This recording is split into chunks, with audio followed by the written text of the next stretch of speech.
Meanwhile, a measure making its way through the State House could change how Alabama deals with DUI offenders. Some groups worry it will lead to more danger on the roads. Others say it will improve the legal process. News 19 State Capitol reporter Maddie Beertemple explains. The bill centers on the use of an ignition interlock device, which works like a breathalyzer to prevent a car from starting if the driver is impaired. Current law requires those charged with drunk driving who are participating in a pretrial diversion program to have the device in their vehicle. That law sunsets this July without lawmakers renewing it. A bill extending the law instead changed in committee this week to end the requirement after July.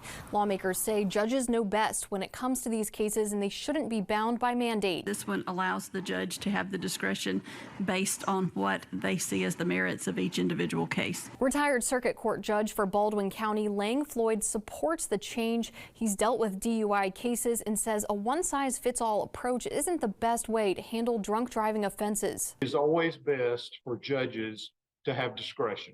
He also says with expanding technology, judges should not be limited to one type of drunk driving prevention device when other options may be available. They need to be able to tailor and fit the restrictions that they place on the defendant that meets not only the defendant's particular circumstances, but also that gives the best protection for the public. But groups working to end drunk driving worry this change will lead to more of it. We're definitely disappointed, and my family still lives in Montevallo.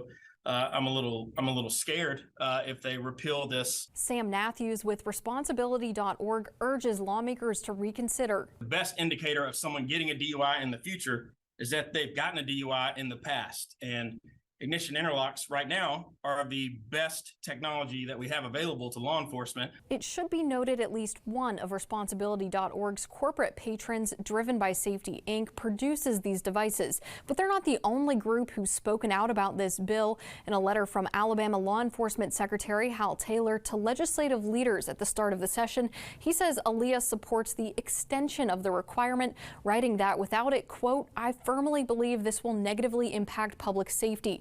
According to the letter, last year, ALEA processed nearly 4,300 interlock orders. Roughly half of them were required as part of the pretrial diversion. The bill now heads to the Senate floor, where lawmakers have 9 meeting days left to pass bills. Reporting in Montgomery, Maddie Beertemple, News 19.